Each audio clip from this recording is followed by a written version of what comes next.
In the heart of Gracema City's opulent court chambers, a pregnant woman in tattered clothes staggered through the doors, her eyes filled with heartbreak and her spirit trembling on the brink.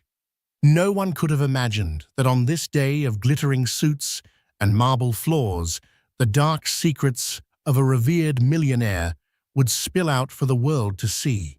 What came next was a clash of dignity against greed, loyalty against lust, and justice against unbridled ambition. In mere moments, this unlikely spectacle would transform from a case on the docket to the most explosive trial Gracema City had ever witnessed. Ava McKinley Rutherford was once the picture of sophistication. Born to a middle-class family in the quiet suburbs of Cloverfield, her life had seemed destined for an unremarkable path until she caught the eye of Byron Rutherford. Byron was one of the wealthiest men in Gracema City, an influential figure whose name was splashed across philanthropic events and charity galas. He was the kind of man who lit up an entire ballroom with a mere smile, whose expertly tailored suits and steel-gray hair made him look every inch the dignitary he projected himself to be. To their friends, the Rutherfords were a modern-day fairy tale, a power couple, philanthropic sweethearts, and soon-to-be parents. Behind the gilded gates of their sprawling estate, however, an unseen turbulence had taken root. Ava was growing uneasy.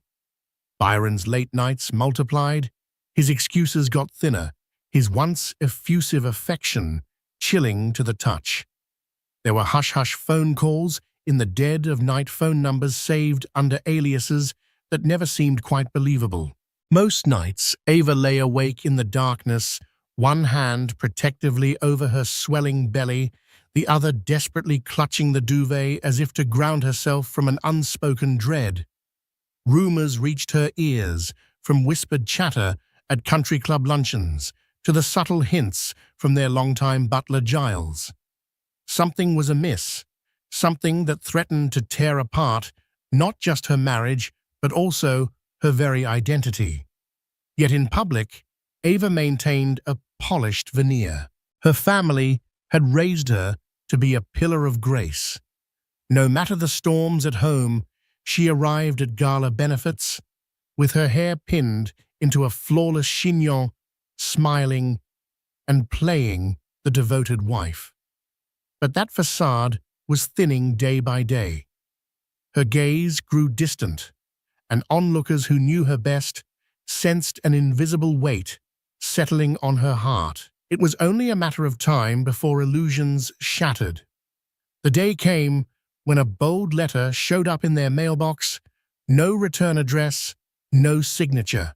Inside, there was a photograph that changed everything, a blurry but damning image of Byron with another woman locked in a steamy embrace in front of a tall building at night. Ava's breath hitched. She stared at the photograph again and again, the edges of her vision flickering with shock and heartbreak.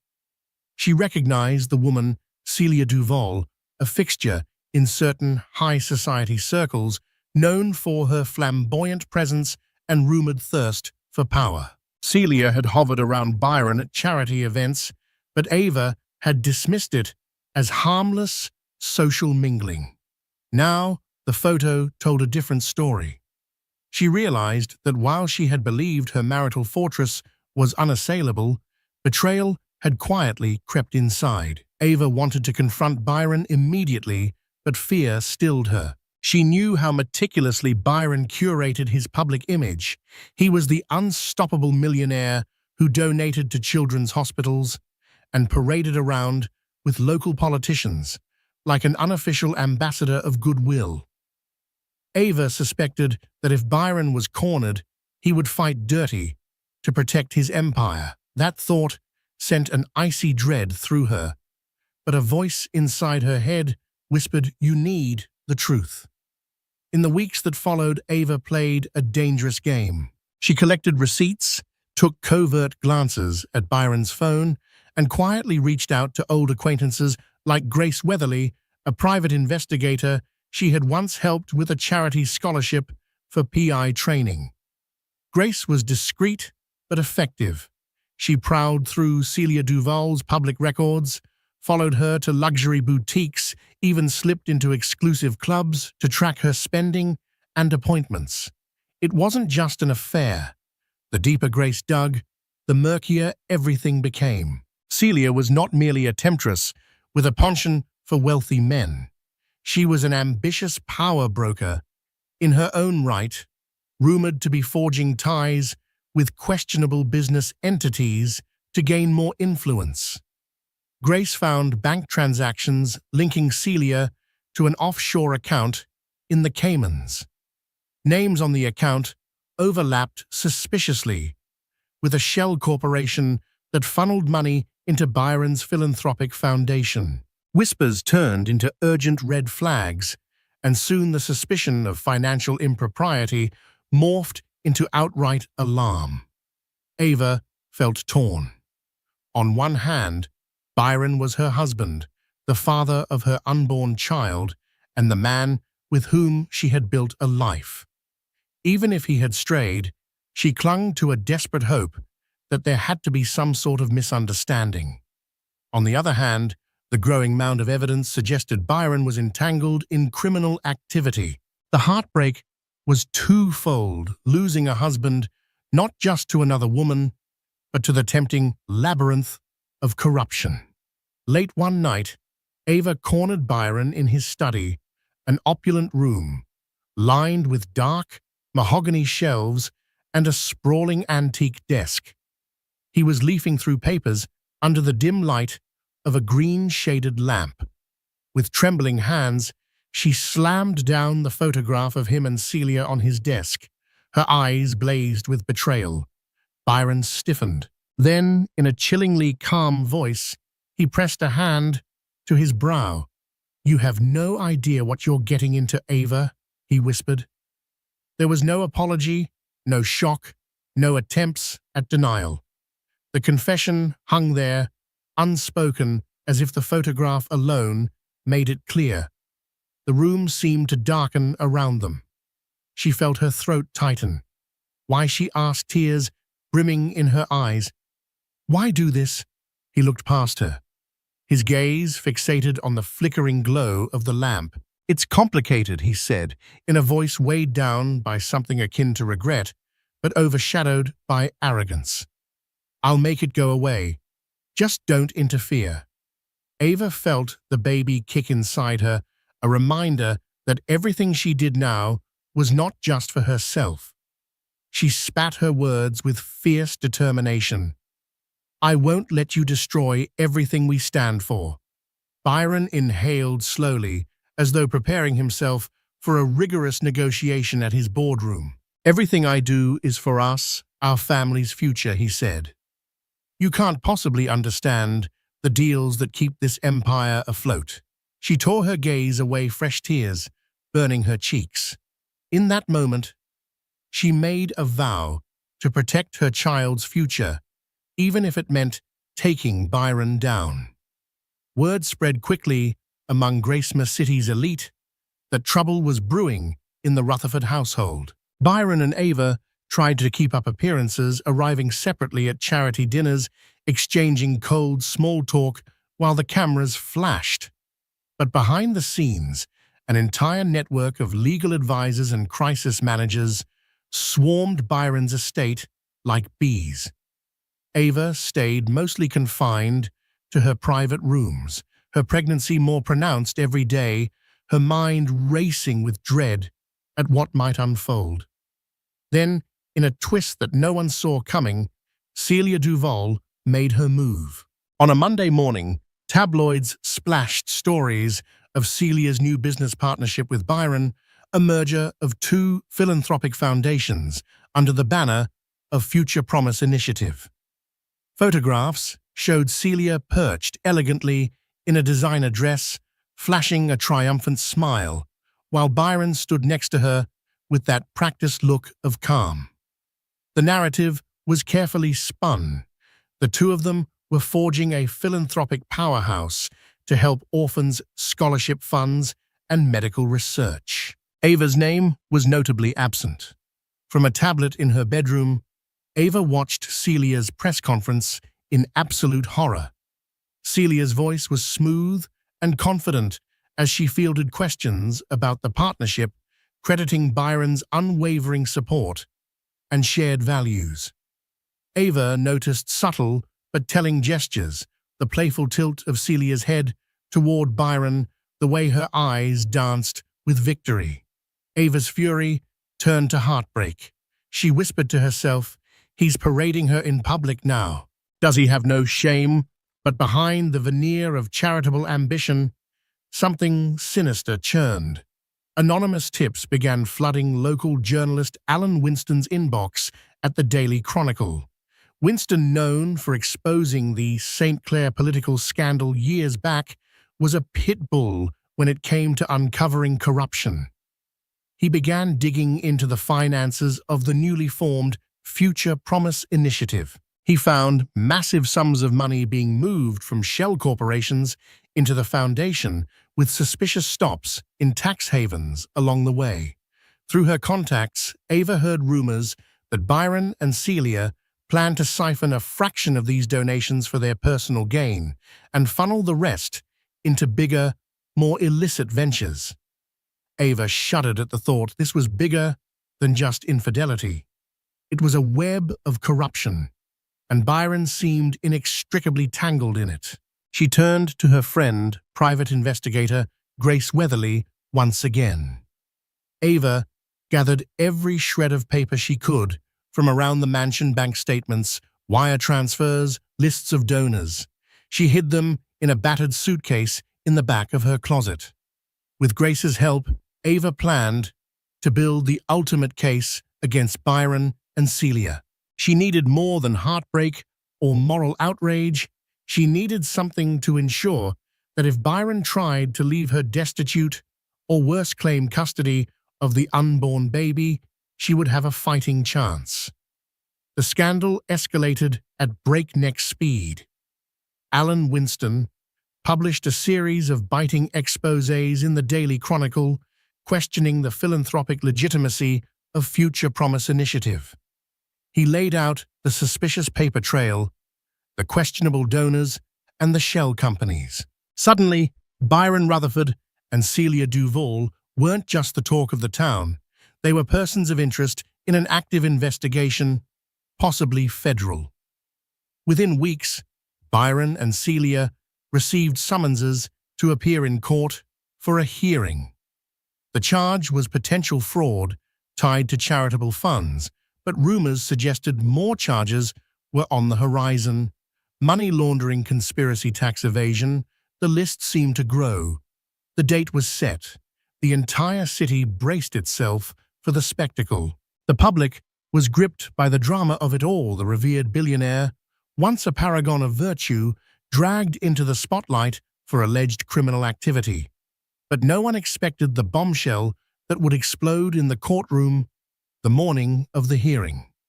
Reporters, photographers, and curious onlookers crowded the courthouse steps.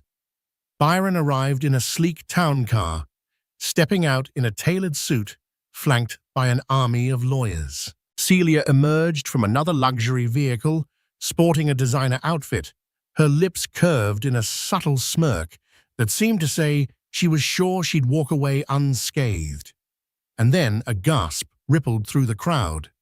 Ava Rutherford appeared on foot, her pregnant belly conspicuous under a threadbare dress that looked like it had seen better days. Gone were the designer labels she'd once worn so gracefully. Her hair hung loose and dark circles framed her eyes. She clutched a worn-out handbag and waddled toward the courthouse with an unsteady gait. To anyone watching, she looked more like a struggling mother-to-be from the wrong side of the tracks than the wife of a millionaire. Every camera lens pivoted in her direction, hungry for a shot of this shocking contrast. Ava was unstoppable, fueled by righteous indignation and heartbreak. She didn't cower from the bright flashes. She looked straight ahead, determined to see justice done. At the top of the steps, Byron froze. Their eyes locked for a heartbeat. He tried to maintain composure, but the tension was palpable. Celia sneered as though quietly amused that Ava had stooped so low as to show up in rags. A hush fell in the hallway as Ava stepped into the courtroom. Whispers spread among the crowd. What happened to her? Is she doing this on purpose? Where's her husband's money now? Ava ignored them all, taking a seat in the gallery, cradling her belly as if bracing for the fight of her life. Judge Harriet Bloom presided over the case. She was a formidable woman in her early 60s, known for her zero-tolerance approach to corruption. The gavel struck, calling the hearing to order. The prosecution announced their preliminary findings implicating both Byron Rutherford and Celia Duvall in orchestrating fraudulent charity activities and money laundering.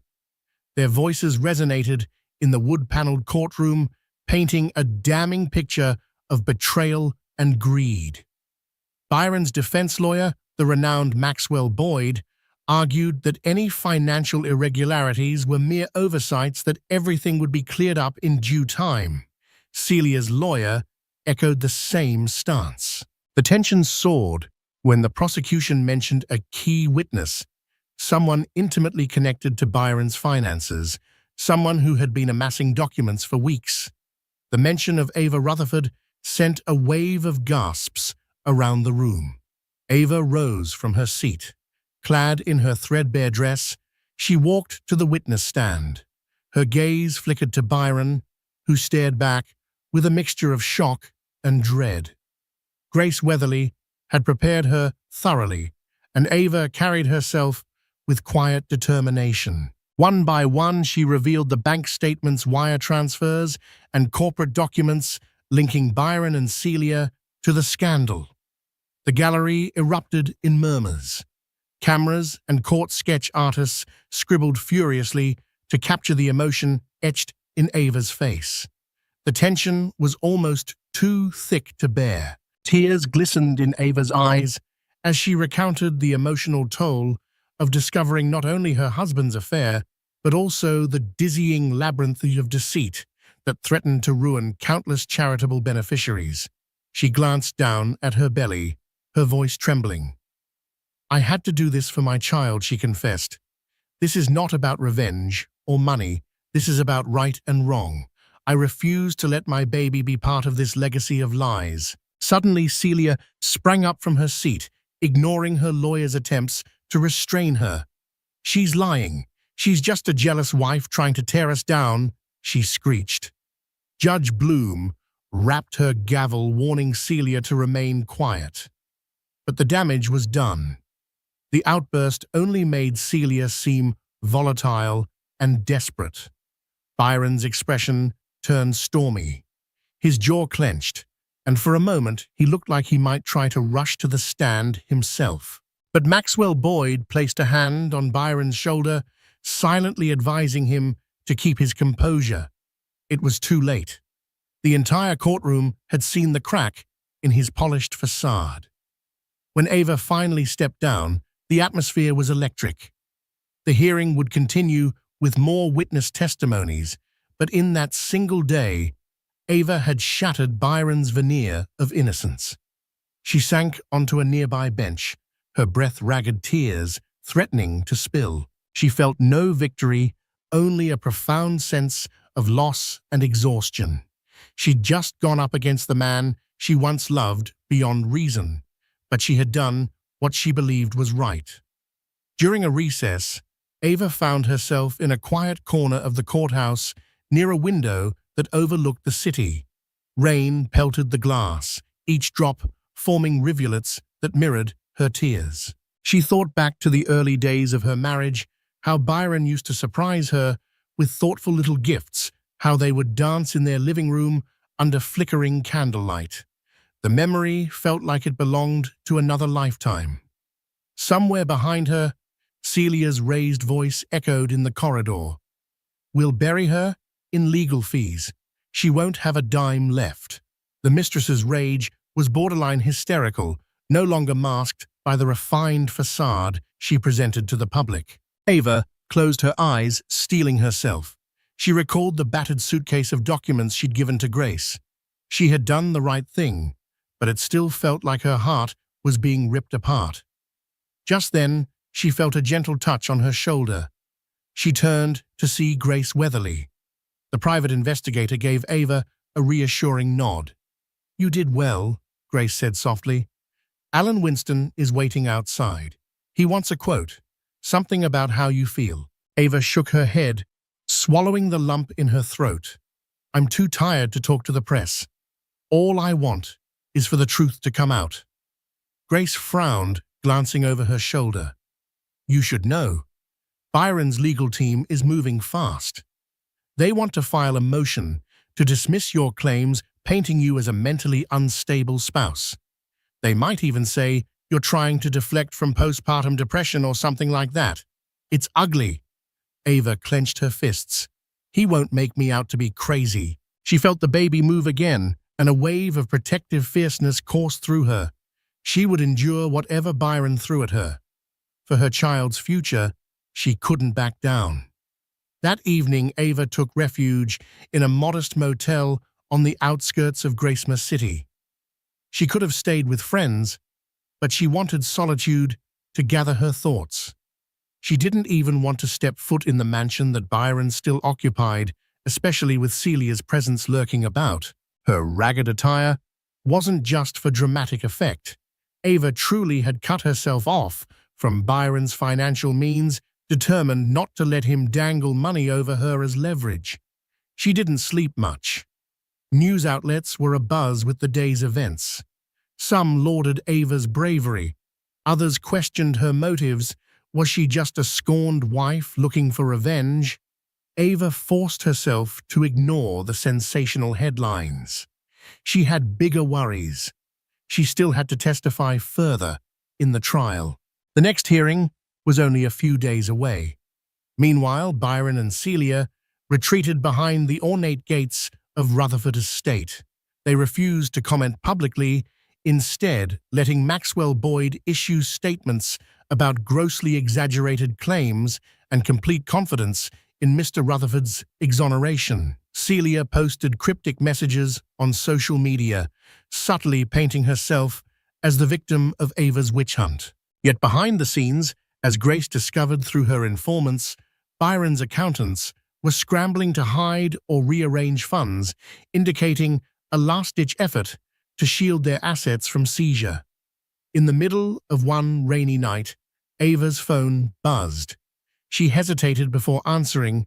It was an unknown number. "Who is this?" she asked, her voice faint with exhaustion.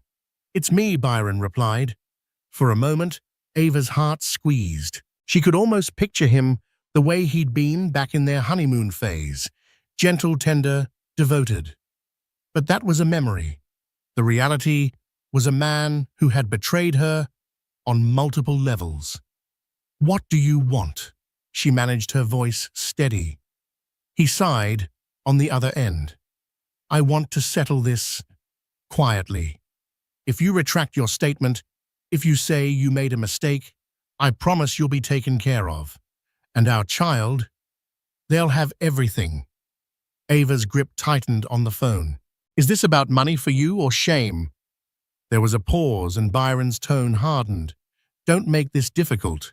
You know I have resources. You don't want to go down this road." She shut her eyes, tears threatening again. "You did this, Byron, you and Celia, and you're worried about your reputation instead of your child's future. I can't know. I won't go back on what I said. Good night."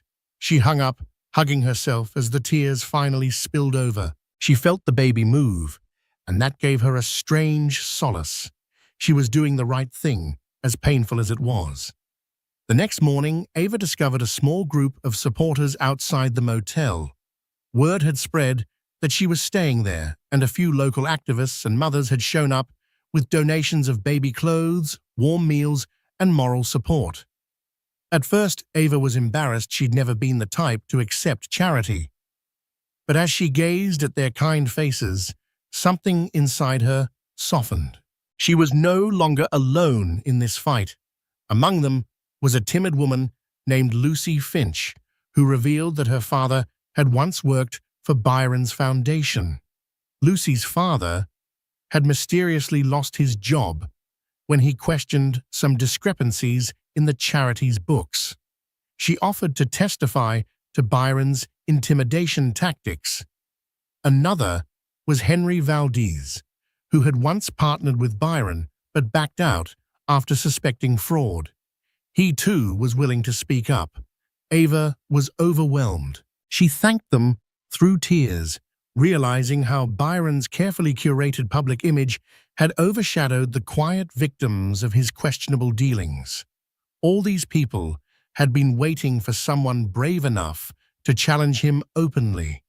"I'm so grateful," Ava murmured, pressing a hand to her belly. "Every word of truth helps." Back at the courthouse, the case was building steam. Federal investigators were involved now, thanks to the uncovered money laundering schemes. The local district attorney's office was bombarded with new testimonies and leads. Judge Bloom set a trial date rather than just preliminary hearings. She wanted the full scope of the allegations laid out in a proper legal battle. Ava braced herself. This wasn't just a hearing anymore. It was shaping up to be one of the most high-profile corruption trials in the state's recent history. In the days leading up to the trial, Byron's legal team went on the offensive. They filed motions questioning Ava's credibility, hinting that her emotional state as a pregnant woman compromised her clarity and judgment. They dug into her past, searching for any skeletons that might be used to smear her. The tabloids devoured every bit of the spectacle, debating whether Ava was a cunning gold digger or a hapless victim. Celia, meanwhile, continued her public relations campaign. She was spotted at fashion shows, lunching with celebrities, and feigning shock whenever the topic of the investigation arose. "It's such a pity," she told one reporter, "that a simple business partnership to do good in the world has been twisted into something so ugly." Her crocodile tears were enough for some gullible onlookers, but many in Gracemere City had begun to see the cracks in her act. Ava fortified her own position. She met with the district attorney and handed over all the documents she and Grace had meticulously collected. She recounted every instance of Byron's intimidation. She even gave a signed statement about the emotional and psychological abuse she'd endured. The DA was particularly interested in a set of emails that revealed Byron and Celia discussing offshore accounts. It was damning evidence, potentially enough to land them both behind bars if authenticated. Yet Ava's biggest fear wasn't just losing the trial, it was losing her baby's future. Byron had endless resources, and if he won, he could manipulate the courts to gain custody of their child, painting Ava as unstable. She wouldn't let that happen. Finally, the trial began. National news outlets had joined the frenzy, turning the courthouse into a media circus. Judge Bloom wore an exasperated expression at the start of proceedings, warning she would have anyone disturbing the order escorted out. The tension was palpable. One by one, the prosecution laid out their case: fraudulent documents, wire transfers, shell companies, testimonies from former employees. Ava's earlier statements were pivotal, but now they were supplemented by Lucy Finch, Henry Valdez, and others who had come forward. The narrative was clear. Byron and Celia had systematically used Future Promise Initiative as a front for their illicit gains. Byron's defense tried to poke holes in every witness's story. They suggested Henry Valdez was a bitter ex-partner. They implied Lucy Finch's father had been fired for poor performance, but the more they struggled, the more the evidence spoke for itself. The money trail was undeniable, and it led straight to Byron and Celia. On the fourth day of the trial, Celia took the stand. Her lawyer tried to paint her as a naive business partner who'd been swept up in Byron's grand plans. She cast remorseful looks at the jury, occasionally glancing down, as if too ashamed to lift her eyes. The cross-examination, however, dismantled her performance swiftly. The prosecution presented emails between Celia and Byron discussing planned distributions from the foundation. Celia stammered, unable to provide a coherent explanation. The gallery buzzed with excitement and horror, realizing how deeply she was implicated. On the fifth day, Byron testified. He tried to maintain his composure, but under the prosecution's unrelenting questions, cracks appeared. His repeated statement was, "I was assured by my advisors that everything was legal." Yet multiple documents bore his signature, proving he had explicit knowledge of the transactions. When confronted with the question about Celia's role, he stumbled, shifting blame onto her, claiming she had misled him. The judge's stern look suggested she wasn't buying the finger-pointing. At the end of the second week, it was Ava's turn to be cross-examined by Byron's defense. She sat on the stand, trying to appear calm, though her heart pounded fiercely. Maxwell Boyd grilled her on every detail of her life, from her childhood to her relationship with Byron, insinuating she was complicit in these financial moves until Celia stole her husband. Ava held her ground. Mrs. Rutherford Maxwell said in a sharp tone, "You enjoyed the lavish lifestyle, the parties, the estate. Are we to believe you had no knowledge of how your husband's fortune was maintained?" Ava clenched her jaw, her hand unconsciously moving to rest on her belly. "I believed in my husband's integrity," she said. "I trusted him. But once I discovered the truth, I refused to remain silent." He continued, "This was all after you found out about his affair, correct?" Ava lifted her chin. "Yes, but that doesn't change the evidence of the crimes. The affair was a catalyst, but the fraud and money laundering are separate matters entirely. I'm here to tell the truth, not because I'm scorned, but because innocent people, donors, beneficiaries, have been hurt." A flicker of admiration crossed the prosecutor's face. Maxwell tried a few more jabs, but the emotional weight of Ava's testimony, combined with the undeniable paper trail, was too solid to break. As the trial neared its conclusion, the jury grew visibly weary from the whirlwind of numbers, statements, and emotional bombshells. Still, tension crackled in the air. Would the jury buy Byron's defense? Would Celia's crocodile tears sway them? Or would justice prevail? On the final day, each side delivered closing arguments. The prosecution laid out a clear, methodical path of evidence, painting a portrait of two cunning individuals who had exploited the public's goodwill. The defense tried to poke last-minute holes, painting Byron as a busy magnate who delegated too much and Celia as an unwitting pawn. But the air in the courtroom seemed to reject that narrative, filled as it was with the gravity of so many testimonies and documents. Ava watched from the gallery, tears silently sliding down her cheeks. She felt both relief and apprehension. She wanted to see Byron held accountable, but she also mourned the death of the life they'd once planned together. Maybe in another timeline, she thought he wouldn't have fallen into Celia's trap, or greed, or whatever it was that destroyed us. She placed a hand over her belly, inhaling deeply. This child deserved a better world than the one Byron was trying to craft through deceit. The jury went into deliberation. Hours passed, turning into a day, then two. The public waited in frenzied anticipation. Pundits on television speculated on the outcome. Tabloids ran sensational headlines about Ava's courage and Byron's betrayal. And then, on the third afternoon, a court official announced that the jury had reached a verdict. The sun cast long golden rays over Gracema City the morning the verdict was due. Outside the courthouse, crowds had gathered as early as dawn. Reporters adjusted microphones. Protesters waved signs both for and against Byron Rutherford. Curious onlookers clustered behind barricades, phones in hand, waiting to capture history. Inside the courtroom, a suffocating stillness filled the air. Ava sat quietly in the front row, dressed simply in a soft navy dress. Her hands rested on her lap, clasped tightly over a photo of Daniel tucked into her purse.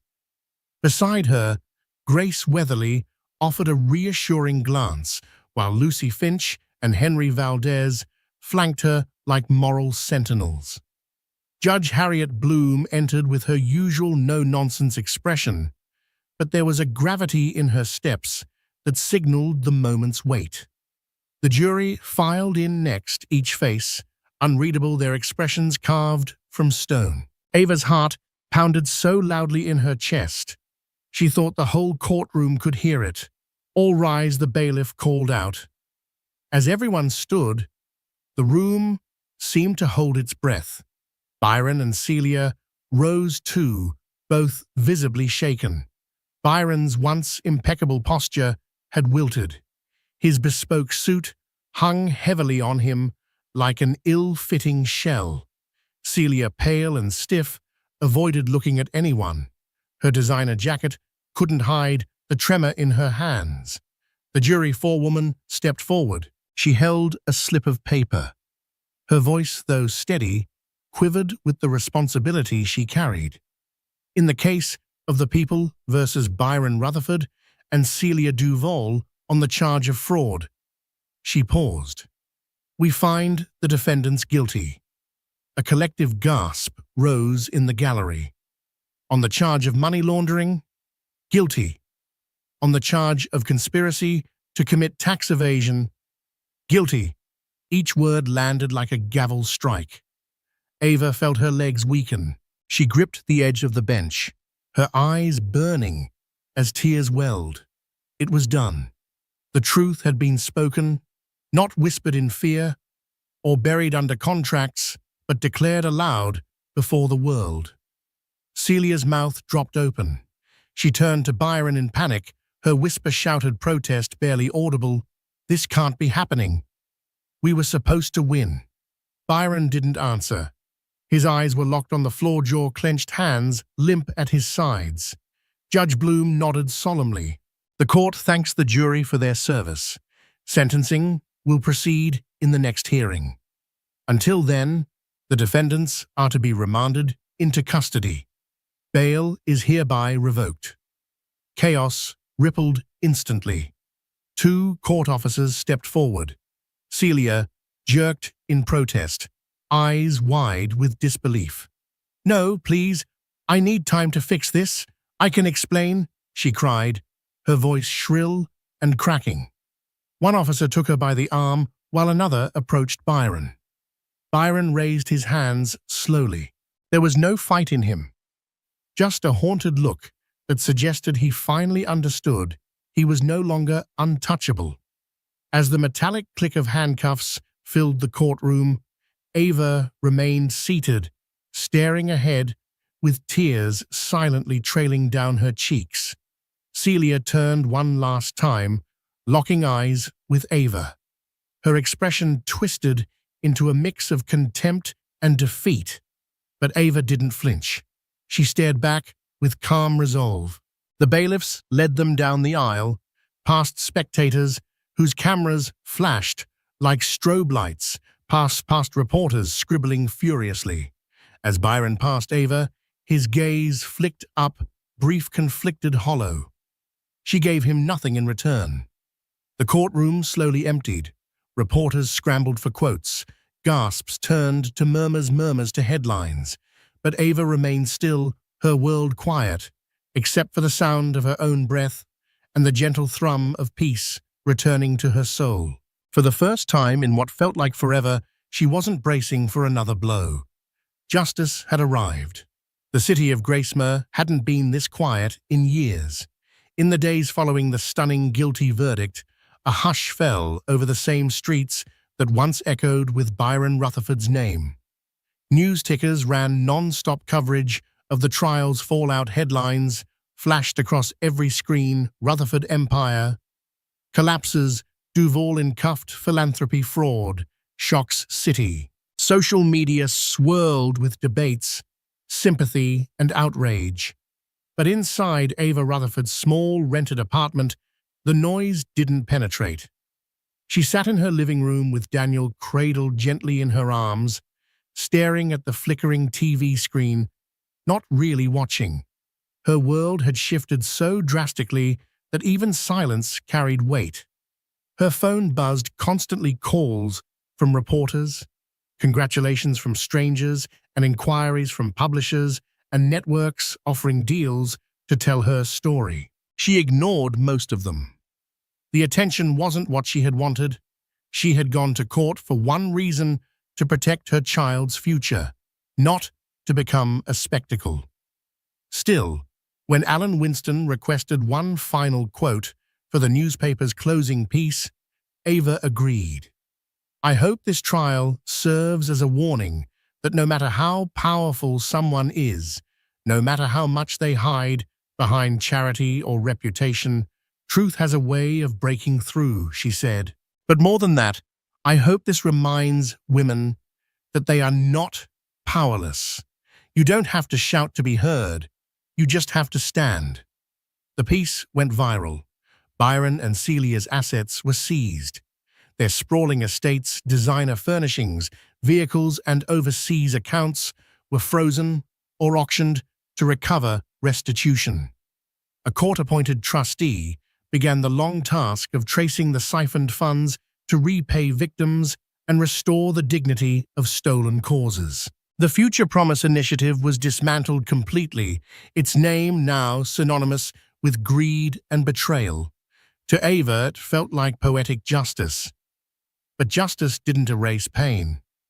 At night, when the city lights dimmed and Daniel finally slept, Ava would stare out the window and remember the man Byron used to be, the man who once brought her sunflowers.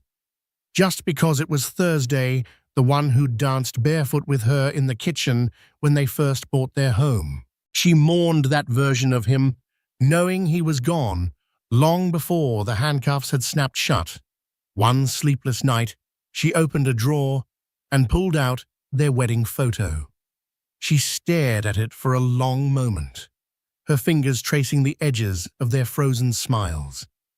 Then, without anger, she slipped it into a box marked "Past" and tucked it away in the closet. Closure, she realized, didn't always come with trumpets or headlines. Sometimes it came quietly, like the closing of a door you no longer needed to walk through.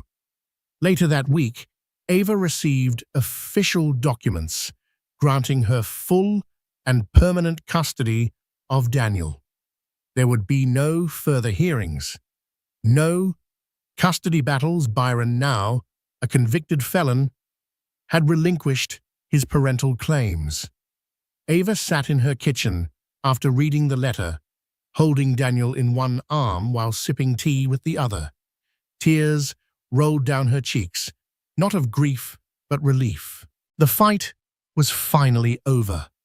The same afternoon, Grace Weatherly visited with updates on the civil suits. She brought a tray of baked goods and baby clothes donated from a women's group. As they laughed softly over Daniel's gummy smile, Ava felt something bloom inside her, a peace she hadn't known in years. In this small, quiet apartment, with no marble floors, no camera flashes, no pretense, Ava Rutherford had found what she truly needed. Not revenge, not riches, but a new beginning rooted in truth. The days after the verdict passed in a dreamlike haze. Reporters still loitered outside the courthouse, but Ava no longer drew their focus.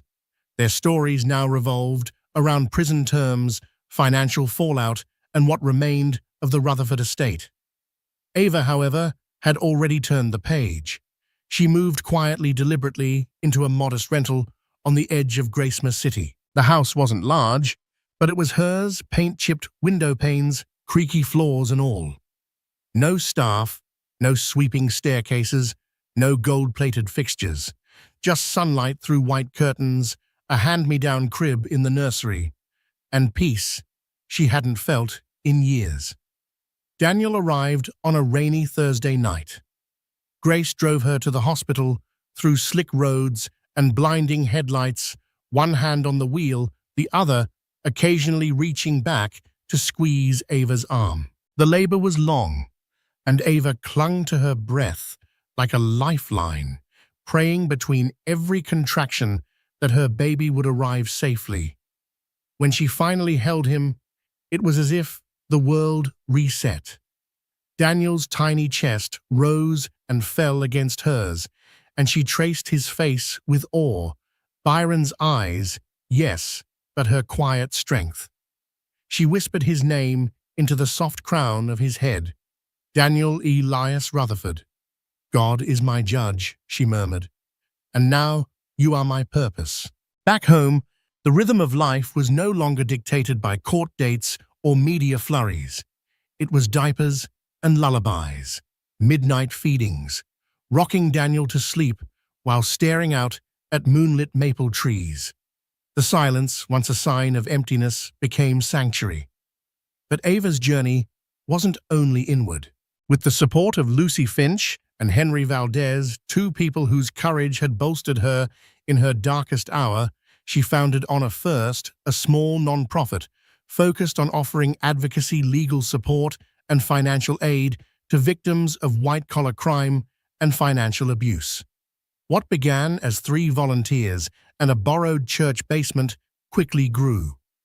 Donations came not from celebrities or PR campaigns, but from ordinary people moved by her story. Survivors reached out with letters. Former employees of the Rutherford Foundation sent messages of support. Even small donors from across the country wrote to say, "You gave me the courage to speak out." Every message reminded Ava why she'd endured what she had.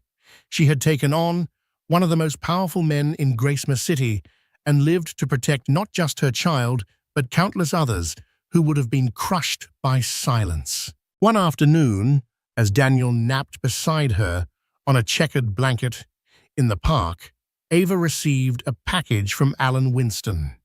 Inside was the first printed copy of his new book, Betrayal in the Gilded City. On the cover was a shadowed image of the courthouse steps, with Ava's silhouetted figure walking alone, belly swollen with purpose. He'd included a handwritten note. "You didn't just stand up to Byron, you stood up for the truth. Thank you for letting me tell the world." She smiled and tucked the note inside her journal. Though she refused to bask in the attention, Ava agreed to one brief interview. Her only condition was that it not focus on scandal, but on survival. She ended it with a quote that would soon be shared widely. "You don't have to wear armor to be strong. Sometimes showing up when you're broken is the greatest act of courage there is." The courthouse was silent as a tomb as the sentencing hearing began. Even the ever-curious press, so often loud and ravenous, seemed muted by the gravity of what was about to unfold. This wasn't just a routine appearance. This was the end of the road for Byron Rutherford and Celia Duval. Ava stood just outside the courtroom doors, her heart pounding beneath her blouse. Her arms were wrapped around baby Daniel, who slept peacefully against her shoulder. At her side stood Grace Weatherly, calm as ever, holding a diaper bag in one hand and quiet strength in the other. "You're sure about this?" Grace asked gently. Ava nodded. "He needs to see that we're still standing, that he didn't break us." Inside the room was already packed. The same Judge Harriet Bloom took her seat at the bench, her presence as imposing as the gavel that echoed across the chamber when she called the court to order. Byron looked nothing like the silver-haired mogul who once ruled Gracemere's social scene. He was gaunt, his tailored suit hanging slightly off his frame, his face lined with months of anxiety and public disgrace. His eyes flicked up as Ava entered with Daniel, but he quickly looked away, shame written in the twitch of his mouth. Celia, seated beside her high-priced attorney, looked ghostly pale. The defiance that once shimmered in her eyes had dulled. No designer dress could shield her from what was coming. Judge Bloom's voice rang out clear and resolute. Having reviewed the overwhelming evidence presented during trial, and considering the victims affected by your fraudulent actions, I hereby sentence Byron Rutherford and Celia Duval to a pause. The entire room held its breath. 15 years in federal prison with eligibility for parole no earlier than 10. Additionally, both of you are to pay restitution totaling $8, $7 million, which will be distributed among the verified charities you defrauded. Your assets will remain frozen until these funds are recovered. Gasps erupted in the gallery. Celia let out a sob, covering her mouth with trembling hands. Byron simply closed his eyes, his shoulders sagging, as the final nail was hammered into the empire he had spent a lifetime building. But Judge Bloom wasn't done. To Mr. Rutherford, your betrayal wasn't merely financial. You violated the public's trust, your foundation's mission, and the bond of family. To Ms. Duval, your ambition came at the cost of truth and countless lives. You will both serve your sentences immediately. Two bailiffs stepped forward with cuffs gleaming under the courtroom lights. Ava watched in silence as Byron extended his wrists, the click of steel echoing like thunder. Celia wept as she was restrained, mascara running down her cheeks. As they were led past, Byron slowed for just a moment. He glanced down at the infant in her arms. Daniel stirred and yawned in his sleep, unaware of the broken man before him. Byron's eyes met Ava's. Regret was there, muted too late, but genuine. She gave a small nod, not of forgiveness, but of closure. She had survived. As the courtroom emptied, Grace placed a gentle hand on Ava's back. "It's over."